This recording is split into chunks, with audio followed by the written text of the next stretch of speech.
So I just finished my APT, and one of the biggest struggles that I had was differentiating for student needs. Do you have any suggestions of how you could do that in the classroom, incorporate differentiation? Well, you know, there are different ways of doing it, and different teachers approach it differently.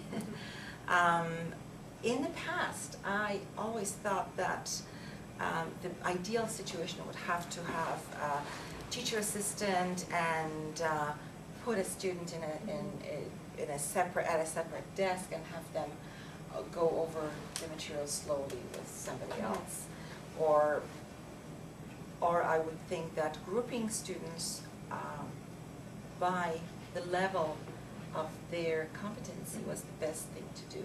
Nowadays, I approach it a little bit differently. I think that mixed groupings are very important. And yes, sometimes you have to do it by ability, but most of the times you want experts in your groups.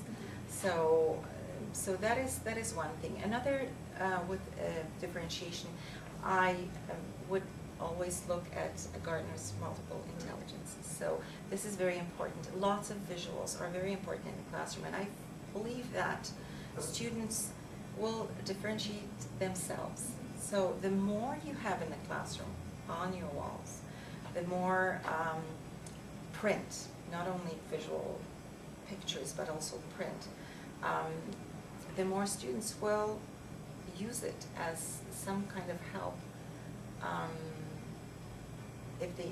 whenever they need it. So some students very quickly will not need that support, and there will be students who will need it at all times. So that's so basically, yeah, you will differentiate for everybody. Yeah. Excellent. And what about when planning maybe tasks or units? Do you try and plan tasks ever that appeal to different ability levels or different intelligences as well? Is that something you think about too?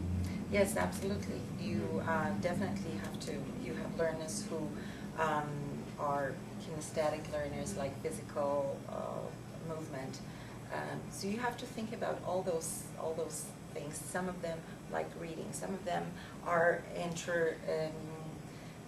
interpersonal. So they like a lot of conversation and interacting with other students. So you need to have a variety of different activities, as I saw here. Variety is a very, very important thing, and like we said, multiple intelligences. Not to mention that for some students you will need more time.